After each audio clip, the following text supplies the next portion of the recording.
চাঁপাইনবাবগঞ্জে নাচলে দুই কিশোরের হত্যাকাণ্ড রাজনৈতিক নয়, এর সঙ্গে জয় বাংলা স্লোগান লেখারও কোনো সম্পর্ক নেই বলে জানিয়েছে পুলিশ। এ নিয়ে সামাজিক যোগাযোগ মাধ্যমে একটি পক্ষ প্রোপাগান্ডা চালাচ্ছে বলে দাবি তাদের। হত্যায় জড়িত সন্দেহে এ পর্যন্ত দুইজনকে আটক করা হয়েছে, আরও কয়েকজনকে খুঁজছে পুলিশ। এ নিয়ে আলোচনা করতে চাঁপাইনবাবগঞ্জ থেকে টেলিফোনে আমাদের সাথে যুক্ত হচ্ছেন পুলিশ সুপার মোহাম্মদ রেজাউল করিম। জনাব রেজাউল করিম, আপনাকে স্বাগত জানাচ্ছি ইন্ডিপেন্ডেন্ট সংবাদে। শুরুতেই আপনার কাছে জানতে চাই যে নিহত মাসুদ এবং রায়হানের কোনো ছাত্র পরিচয় রয়েছে কিনা, আর তাদের পরিবারের দাবি কি? আচ্ছা, এদের ছাত্র পরিচয়, এরা ছাত্র, কিন্তু ছাত্র পরিচয় রয়েছে কিনা, এরা কোন দলের সদস্য এটা আমরা জানি না। আর সেটি হয়তো তদন্তে বেরিয়ে আসবে, কিন্তু যেই ঘটনাটি ঘটেছে এটা রাজনৈতিক কোনো বিষয় ছিল না, এটা ছিল ব্যক্তিগত এবং পূর্ব শত্রুতার জেরের ঘটনা। যে দুজনকে আপনারা গ্রেপ্তার করেছেন, তাদের সাথে এই দুজনের সম্পর্ক কি? কি ধরনের বিরোধ ছিল তাদের মধ্যে?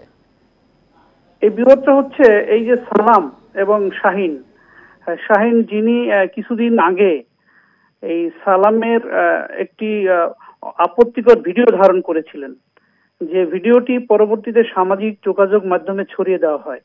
এটি নিয়ে কিছুদিন আগে তাদের মধ্যে মারামারি ঝগড়া হয় এবং তর্ক হয়। যাই হোক, তারপরে সেই যে একটা ক্ষোভ রয়ে গেছিল সেটি বহিঃপ্রকাশ ঘটেছে গতকালকে এই যে নিহত মাসুদ এবং তার সাথে রায়হান যে ছিলেন, এরা সালামের সাথে মল্লিকপুর, যে ওখানে একটি সাংস্কৃতিক সংগঠন, মানে বিজয় দিবস উপলক্ষে সেই অনুষ্ঠান দেখতে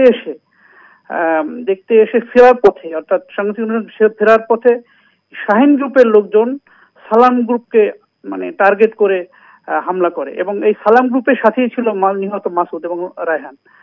তো যেহেতু তাদের সাথে সে ছিল, সে কারণে ওখানে এই ঘটনার শিকার হয়েছে। এখানে কোনো রাজনীতি নেই, কোনো রাজনৈতিক ইস্যু নেই, যেটি বলা হচ্ছে সেটি একেবারেই ফেক। এবং আরেকটি বিষয় একটু জানতে চাই যে গতকালকে পুলিশ জানিয়েছিল যে এরা বখাটে কিশোর চক্রের সদস্য।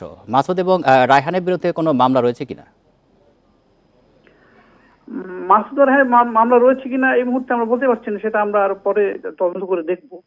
আর বখাটে পুলিশ বলেছে, বখাটে কিনা তাৎক্ষণিকভাবে পুলিশ যেটি জেনেছে সেটি হয়তো বলেছে, কে বলেছে আমি ঠিক জানি না। তবে আমরা তদন্তে জানছি যে এইটুকুই, যে এখানে দুইজন, এই শাহিন এবং সালাম, এরা হচ্ছে শ্রমিক, এরা পেয়ারা বাগানে কাজ করে, এবং গতকালকে যারা নিহত হয়েছেন তারা সালামের সাথে বাড়ি ফিরছিলেন। আর শাহিন গ্রুপ যে যারা এদেরকে আক্রমণ করেছে, তাদের সাথে থাকার কারণে তারা আক্রমণের শিকার হয়েছে।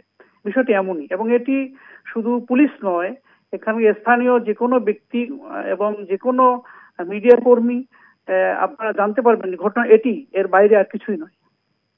জি জনাব রেজাউল করিম, আপনাকে অসংখ্য ধন্যবাদ আমাদেরকে সময় দেওয়ার জন্য।